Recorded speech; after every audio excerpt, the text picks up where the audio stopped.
शाम के ढलते सूरज की नारंगी रोशनी हीरापुर के उस शांत पार्क के बेंच पर बैठे सूरज और काजल के चेहरों पर पड़ रही थी। हवा में हल्की सी ठंडक थी, लेकिन काजल के दिल में सूरज की बातों से एक अजीब सी हलचल मची हुई थी। सूरज ने काजल का हाथ अपने हाथों में थाम रखा था। उसकी आंखें काजल के चेहरे पर टिकी थीं, जिनमें एक झूठी सी बेचैनी साफ झलक रही थी।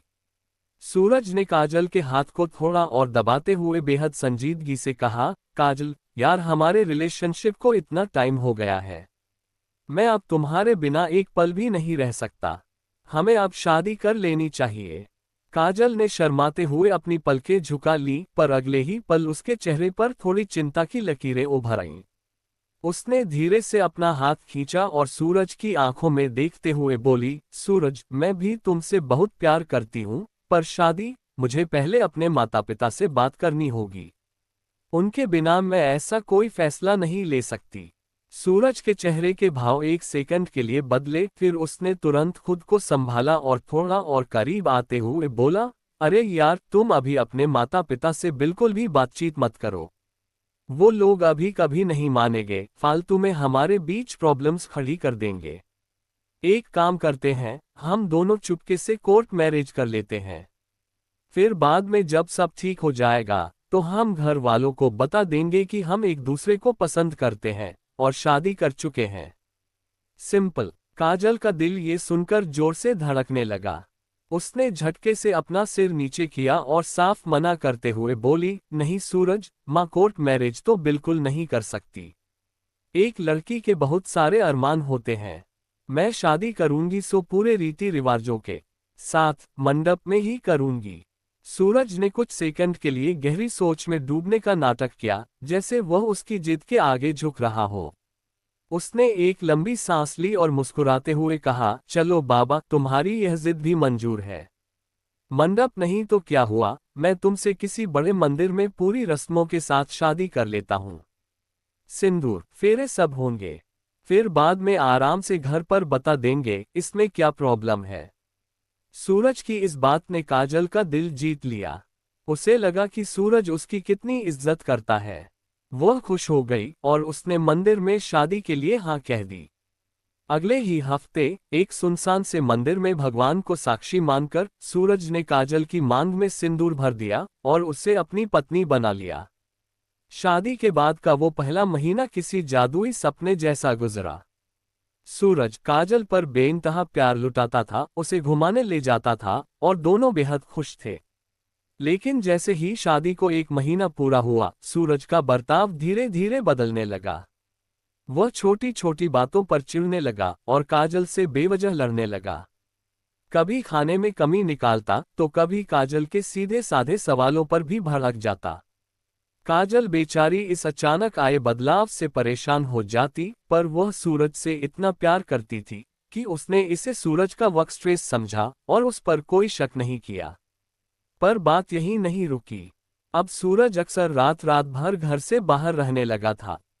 जब काजल रात के 2 बजे उठकर उसे फोन करती, तो सूरज का फोन या तो बिजी आता या फिर वह फोन उठाकर बेहद सीरियस और गुस्से वाली आवाज में बोलता, यार काजल, मैं क्लाइंट्स के साथ मीटिंग में हूं, मुझे डिस्टर्ब मत किया करो।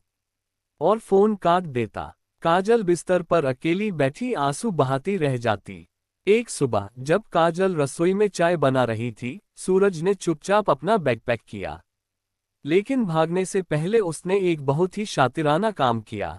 उसने चुपके से काजल का मोबाइल उठाया और उनकी शादी की, सिंदूर की और फेरों की जितनी भी तस्वीरें थीं, वो सारी की सारी हमेशा के लिए डिलीट कर दी, ताकि कोई सबूत ही ना बचे।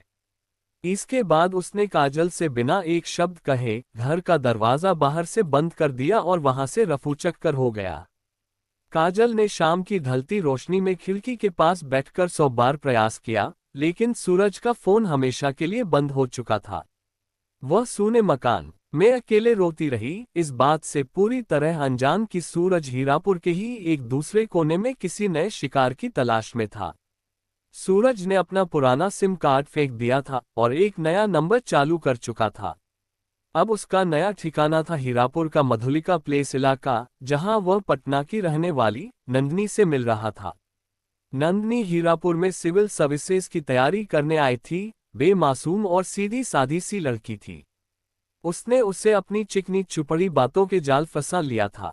शाम, जब वे दोनों स्टील गेट के पास वॉक कर रहे थे तो सूरज ने अंजलि की आंखों में आंखें डालकर वही डायलॉग चिपका दिया, नंदनी, तुम जैसी समझदार लड़की मैंने आज तक नहीं देखी। मैं तुम्हारे साथ अपनी पूरी लाइफ बिताना चाहता हूँ, पर मेरे घर वाले बहुत रूढ़िवादी हैं। चलो हम चुपचाप किसी मंदिर में शादी कर लेते हैं। नंदनी शुरुआत में हिचकिचाई, लेकिन सूरज के झूठे आंसुओं और कसमों के आगे उसने घुटने टेक दिए। सूरज ने ठीक काजल की तरह नंदनी को भी एक छोटे से मंदिर में ले जाकर उसकी मांग में सिंदूर भर दिया। शादी के शुरुआती 20-25 दिन तो सूरज ने नंदनी को पलकों पर बिठाकर रखा, लेकिन जैसे ही वह शुरुआती जुनून कम हुआ, सूरज का वही पुराना रंग फिर से बाहर आने लगा। वह नंदनी से चिढ़ने लगा, छोटी छोटी बातों पर ताने मारने लगा और बिना वजह घर से गायब रहने लगा।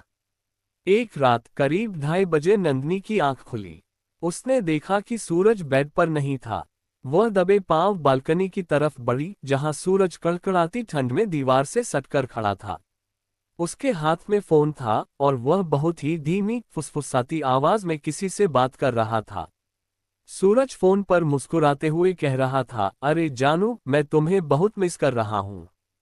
बस कुछ दिन की बात है, मैं यहाँ का ये सारा काम निपटाकर सीधा बिहार शरीफ आ रहा हूँ। नंदनी के पैरों तले जमीन खिसक गई। जैसे ही सूरज फोन रखकर पीछे घूमा, उसने नंदनी को सामने खड़ा पाया। अंजलि ने कांपती आवाज में पूछा, सूरज, इतनी रात को फोन से किससे बातें हो रही है? और ये जानू कौन है? सूरज ने आंखें तरेरी और बेहद सीरियस होकर गुस्से में चिल्लाया, तुम्हारा दिमाग खराब हो गया है क्या नंदनी? आधी रात को जासूसी कर रही हो मेरी? मुझ पर शक करने की हिम्मत भी मत करना। नंदनी का शक अब पूरी तरह यकीन में बदल चुका था। वह बस एक सही मौके के इंतजार में थी, जो उसे बहुत जल्द मिल गया।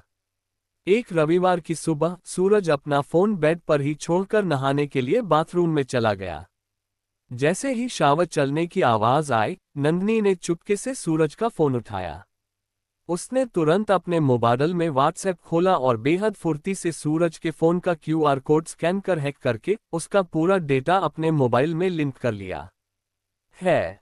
कुछ देर बाद सूरज हमेशा की तरह बन ठन कर बिना कुछ बताए घर से बाहर चला गया। उसके जाते ही नंदनी ने अपने फोन में उसका व्हाट्सएप खोलकर देखना शुरू किया। चैट लिस्ट स्क्रॉल करते ही नंदनी की आंखें फटी की फटी रह गई। वहां एक दो नहीं बल्कि कई लड़कियों के नंबर थे। तभी उसकी नजर काजल नाम की एक चैट पर पड़ी। चूंकि सूरज काजल के मोबाइल से तस्वीरें डिलीट करके भागा था, इसलिए काजल के पास कोई प्रूफ नहीं था। लेकिन सूरज के इस व्हाट्सएप चैट में उनकी शादी की तस्वीरें और काजल के भेजे गए सभी तड़पते हुए मैसेजेस अभी भी सुरक्षित थे। काजल का लिखा हुआ था, सूरज प्लीज एक बार मुझसे मिल लो।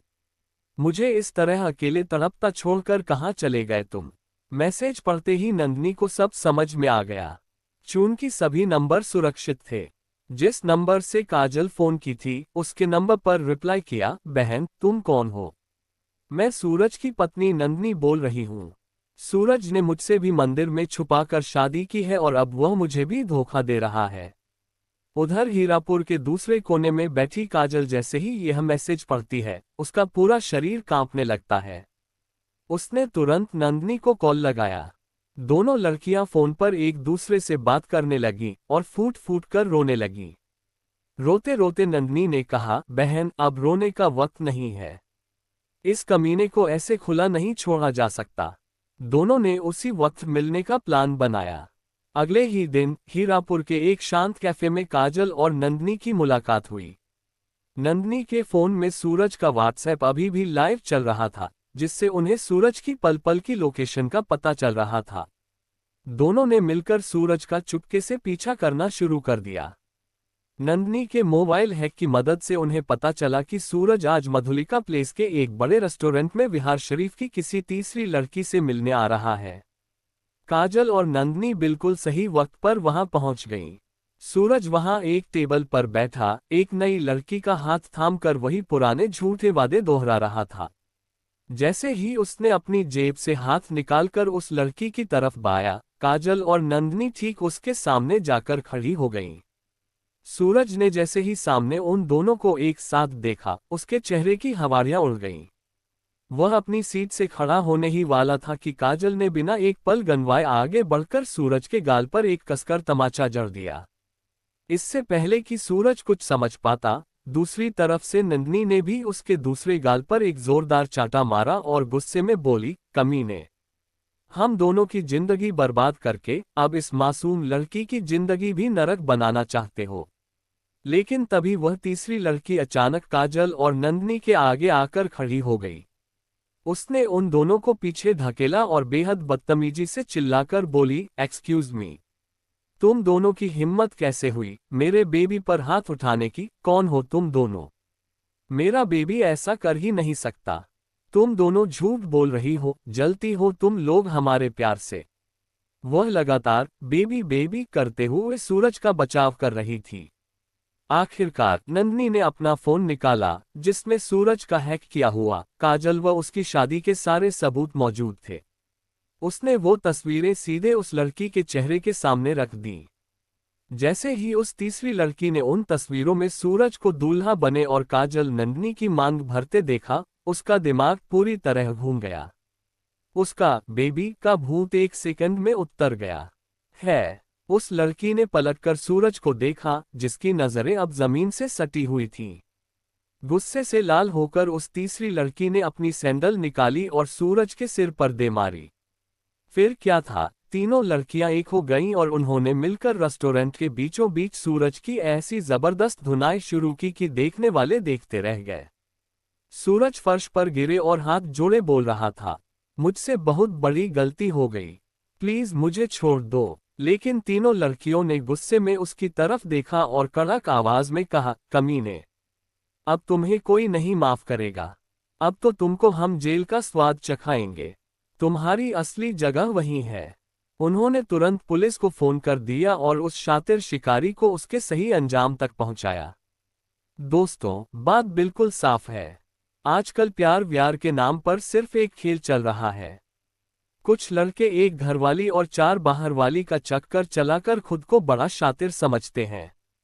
और लड़कियां भी शुरुआत में बेबी बेबी करके अंधी हो जाती हैं, जिसका फायदा उठाकर ये लड़के उन्हें बेवकूफ बेबी बना डालते हैं और बाद में रोने के लिए छोड़ देते हैं। पर हाँ, दुनिया में सारे लड़के और सारी लड़कियां एक जैसे नहीं होते। कुछ लोग आज भी सच्चे होते हैं, लेकिन ऐसे धोखेबाजों से सावधान रहना बहुत जरूरी। दोस्तों, हमें मालूम है कि कहानी पसंद आने पर आप सब्सक्राइब और लाइक जरूर करेंगे। अतः कहानीराज के तरफ से कहानी को पूरी पढ़ने के लिए आप सबों को बहुत बहुत धन्यवाद।